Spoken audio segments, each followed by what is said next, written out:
The controversy over the District 9 congressional race heats up in Raleigh. And a local celebrity gets recognized in a big way. I'm Emmy Shalua. And I'm Abigail Brown. Those stories and Ty's take on the week in Braves athletics coming up on Carolina News Today.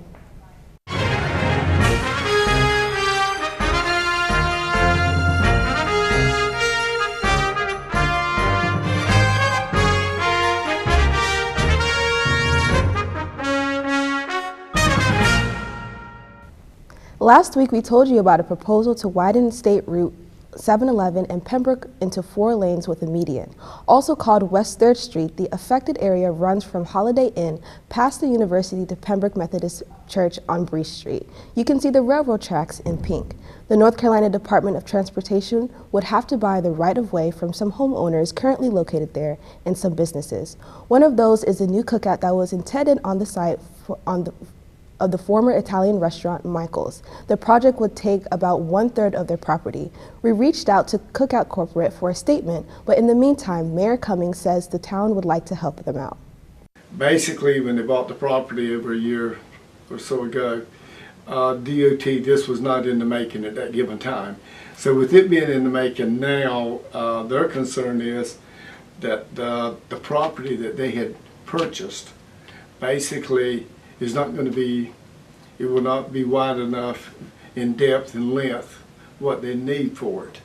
So we're having to look at some other properties within that are contiguous with it.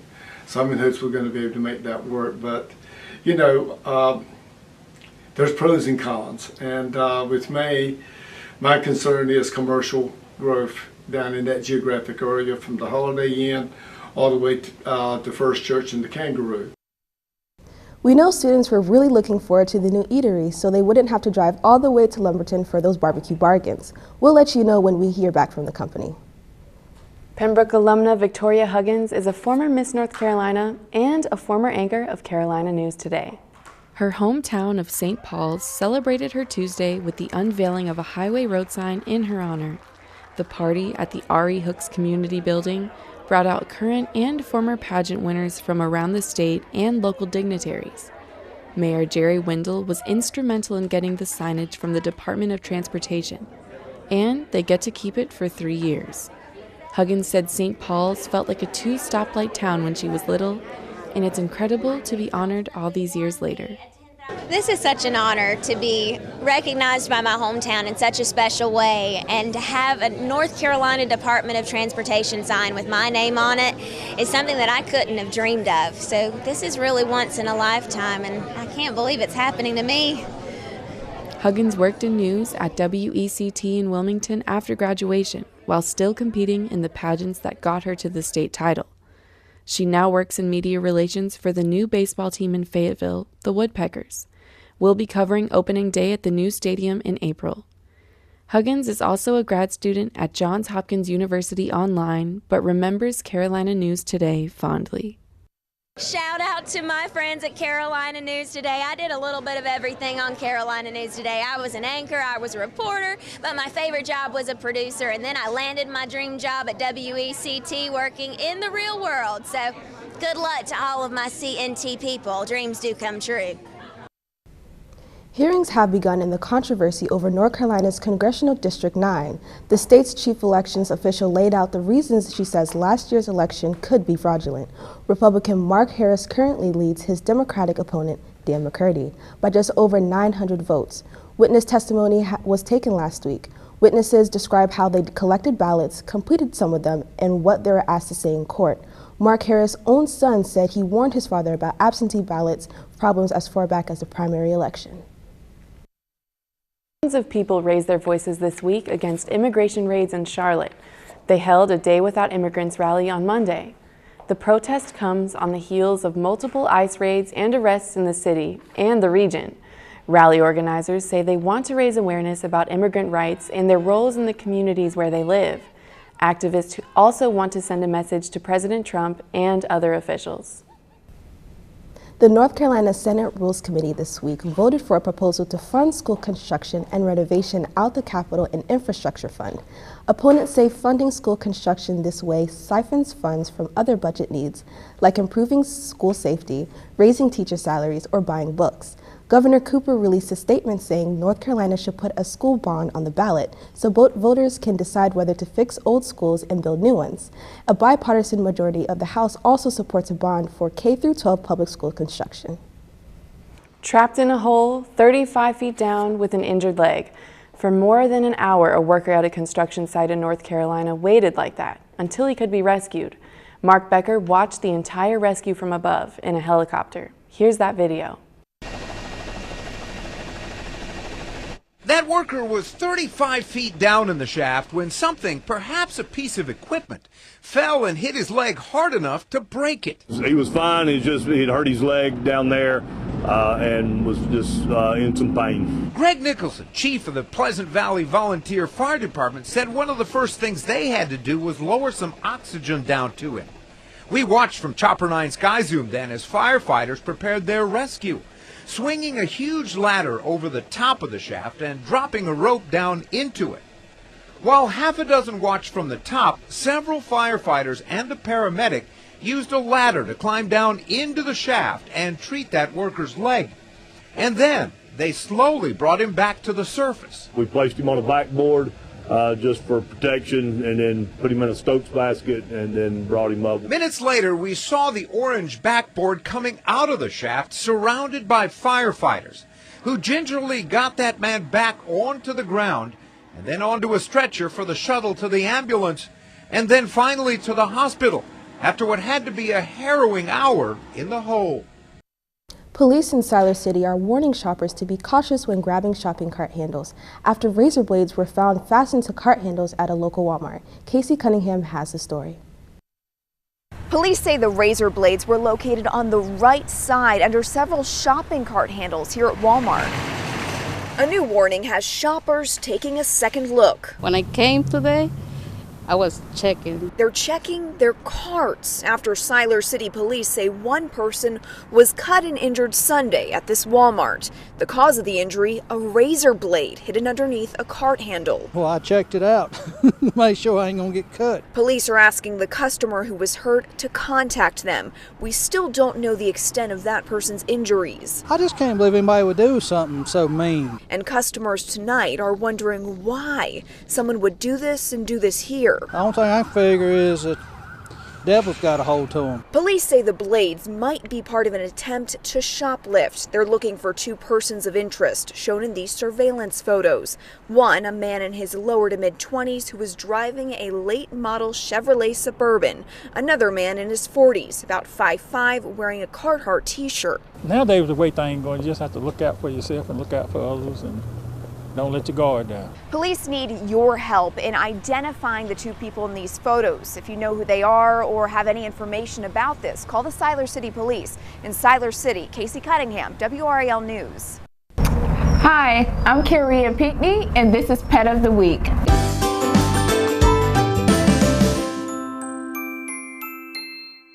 So Mindy, what's Happy's background? Happy is one of the dogs that we acquired during the Hurricane Florence. She's already spayed. She's had all her vaccines.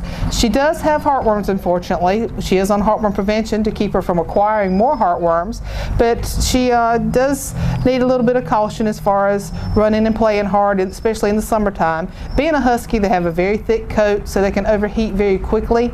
So until she becomes heartworm negative, she needs to have minimum exercise and just lots of love. So what's Happy's ideal home situation? Ideal home situation for Happy, like most huskies, she likes to run. She'd need a fenced-in yard where she could do a lot of running. Somewhere, maybe not necessarily, and she wouldn't be good in an apartment, I wouldn't think, because she does need to run a lot. She loves getting into our play area, just running in circles, but she's also very mellow for a husky. How can someone apply to take Happy home? Is there any background checks necessary? Not necessarily background checks, but on our application, we do have an application process. It's just the basics, name, address, phone number, and we also ask for 3 personal references, just like if you were applying for a job.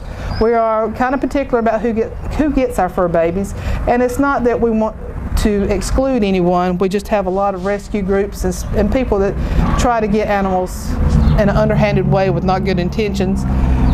we try to keep that from happening. We want to set them up for the best possible home life that they can get, and we don't want to set anyone up for failure. So that's the reason our application process is as extensive as it is. Thank you, and that's all for today. I'm Carrie Pinckney, and I'll see you guys next week on Pet of the Week. For this year's African American Read-In, part of the university's Black History Month observation, local school children performed the written word by the likes of Maya Angelou, Langston Hughes, and even Tupac Shakur.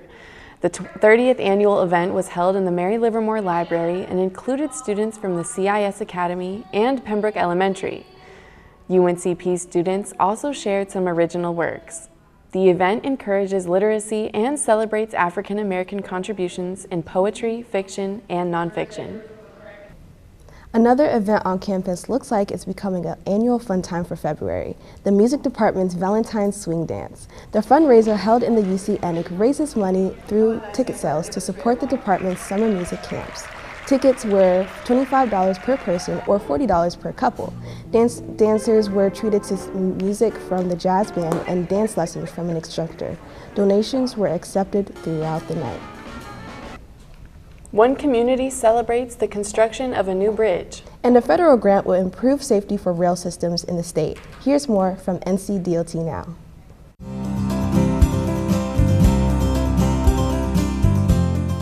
Welcome to this week's edition of NCDOT Now. I'm Sean Williams. The new bridge replacing the Herbert C. Bonner Bridge over Oregon Inlet at the Outer Banks will open around mid-February, thanks to mild weather and accelerated construction. At 2.8 miles long and 90 feet high, the new bridge, which connects NC-12 between Hatteras and Body Island, will replace the original bridge that was built in 1963. Constructed with high durability concrete and stainless reinforcing steel, the new bridge is expected to have a 100-year lifespan.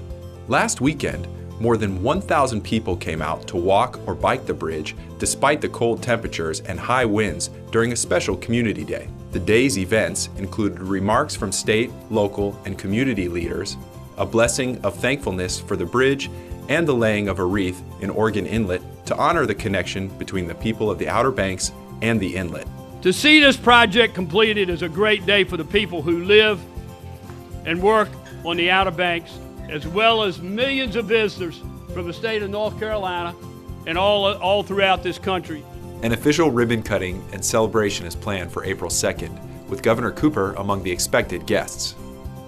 On another note, the safety, efficiency, and reliability of rail service in North Carolina will soon be improving. The department has been awarded a $10 million federal grant to replace a crossing on Millbrook Road in Raleigh with a highway underpass, eliminating the risk of collisions between road users and trains.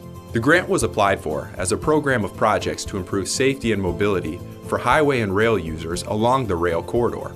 These grade separations, which reduce the chances of a collision between trains, vehicles, and people, are a first step to developing the Southeast Rail Corridor. The corridor will connect the Triangle region to communities in Franklin, Vance, Warren, and Halifax counties, and ultimately lead into Virginia and the Northeast.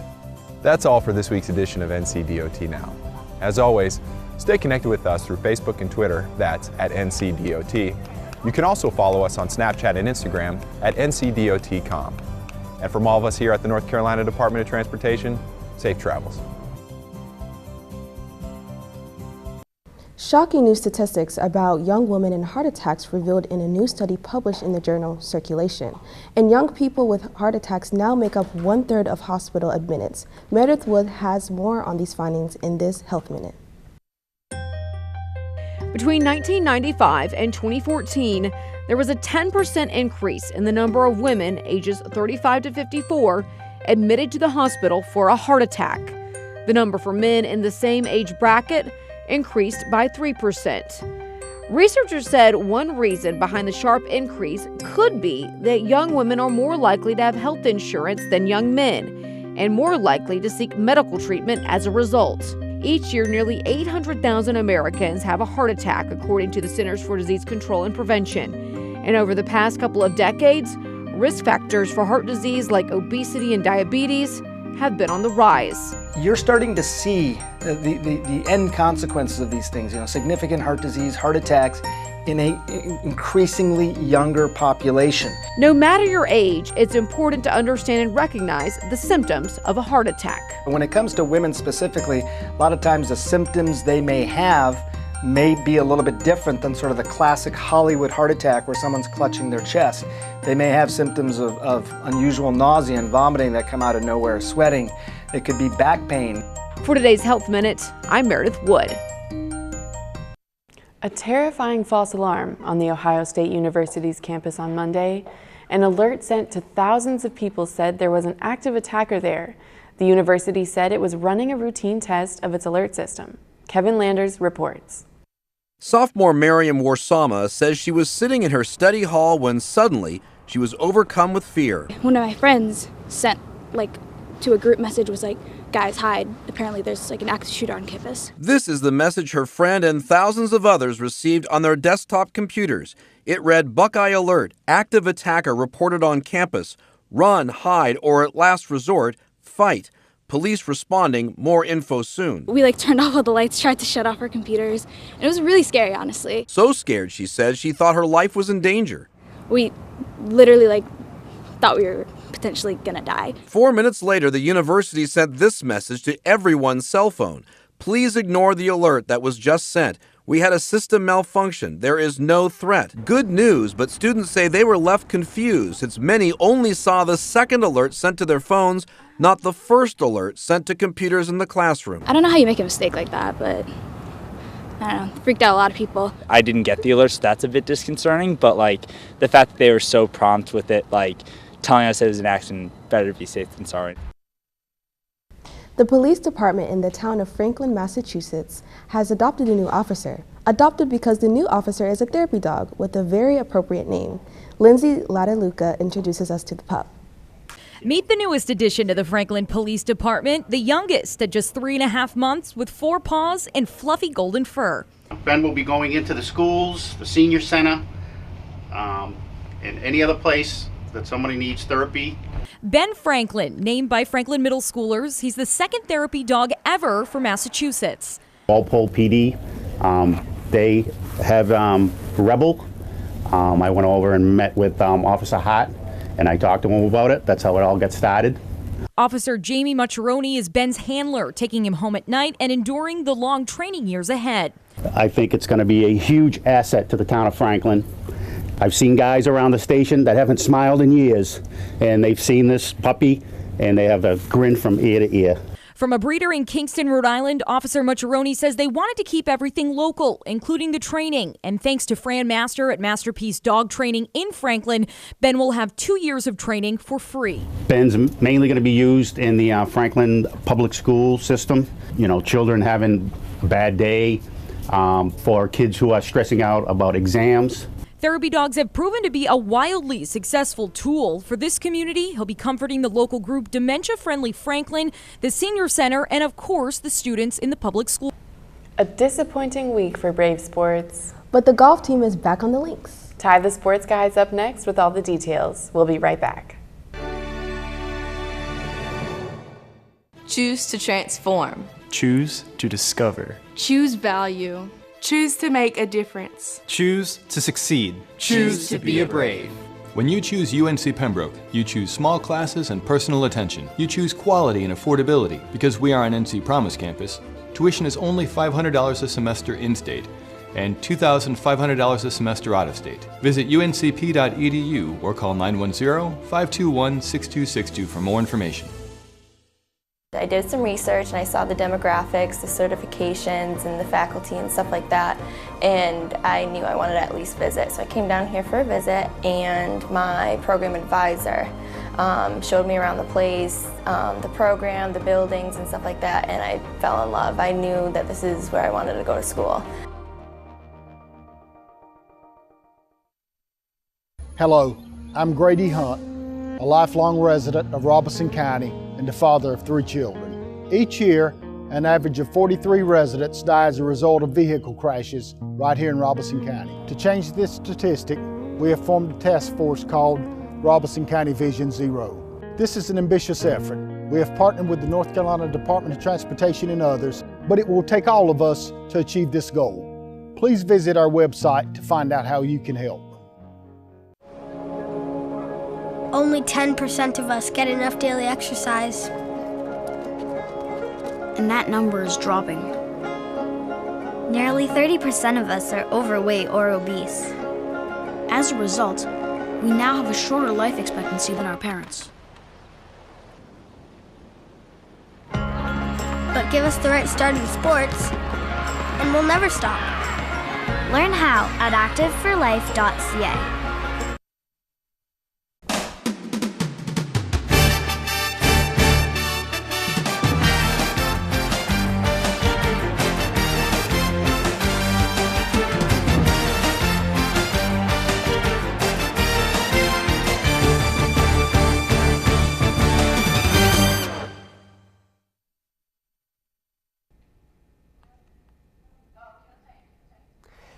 Brave Nation, welcome back to another eventful week of sports. I'm Ty the Sports Guy. Now, I know what you're wondering. Why does Ty have a tattoo below his eye? Well, look closely. It's stitches. Yes, Ty the Sports Guy received a nasty elbow to the face last Thursday in my intramural basketball game. At least my black eye went away though. But enough about me. Let's talk about women's basketball. They've been going through some rough patches right now, trying to get back into a winning attitude. In the matchup against North Georgia, the Braves only had a combined total of 11 points in the first and third quarters. Although they were able to put up some points in the fourth with 29, it wasn't close to competing with the Nighthawks' 20-plus point total in each of the first three quarters. This is the fifth straight road loss for the Braves, dropping their record to 8-16. Junior guard T. Graham was the only Brave to score in double digits with 15 points and also collected 3 steals and 3 rebounds. The Peach Belt leading team, North Georgia, shot better than 46% from the field in the first half, which propelled them to a 23-point victory over the Braves, 76-53. Men's basketball also went up against North Georgia in what was a back-and-forth battle to see who would come out on top. With 4.1 seconds left in the game, the Braves missed out on a game-tying three-pointer, giving North Georgia the win. The Nighthawks shot better than 50% from the field, including an impressive 52% from behind the arc. The Braves ended with 9 steals, 34 rebounds, and 3 players came away with double-digit scoring. Junior forward Akia Pruitt finished with a team-high 19 points, along with 5 rebounds, 2 blocks, and 3 steals. This is the Braves' third loss in their last 5 games, dropping their record to 8-16, while also dropping back to 4th place in the tournament for the Peach Belt regular season title. Final score, 82-77. The Lady Mock Classic was filled with talent Tuesday afternoon for a good round of golf. Alexandria Barr and Maddie Corley led UNCP to a 12th place finish out of 17 teams. Barr finished with a 1 over par 73, sinking 4 birdies and joining a 7-way tie for 18th place. Corley collected 3 birdies with a 74 overall, 2 over par. Second-ranked Nova Southeastern, one of 10 nationally ranked teams, finished 9 strokes ahead of the rest of the 17-team field to claim the Lady Mock Classic title. The Braves' next match is at Crescent Golf Club in Bluffton, South Carolina, March 4th through the 5th at the Low Country Invitational. Braves baseball went up against 5th-ranked Catawba College, and I bet it's a game they wish they could take back. The Braves gave up 13 runs, including 2 runs with 4 RBIs from Catawba's catcher Cameron Morrison. Pembroke's right fielder Dawson Painter hit a solo home run to give the Braves their only score. The trio of multi-run innings secured the win for the Catawba with a score of 13-1. The next game for the Braves is Friday against Lander on their home turf. Softball had a doubleheader against Wingate University on Friday, with Wingate taking a sweep. Wingate gathered the first point in both games and was able to overcome a bases-loaded situation in Game 2 that could have propelled the Braves to a victory. In Game 1, the Bulldogs scored 3 times in the second inning to go along with the first score in the first inning, giving them a total of 4 for the entire game. Pembroke only managed to get 1 home run from Kara Davis in the bottom of the second game. In Game 2, Mary Claire Coyne gave the Bulldogs 2 RBIs to put up the only 2 points of the game. The Braves play Saturday against Belmont Abbey at home. Good luck. And that's all I have for today. I'll see you next week with a better looking face and hopefully some wins from the Braves. I'm Ty the Sports Guy.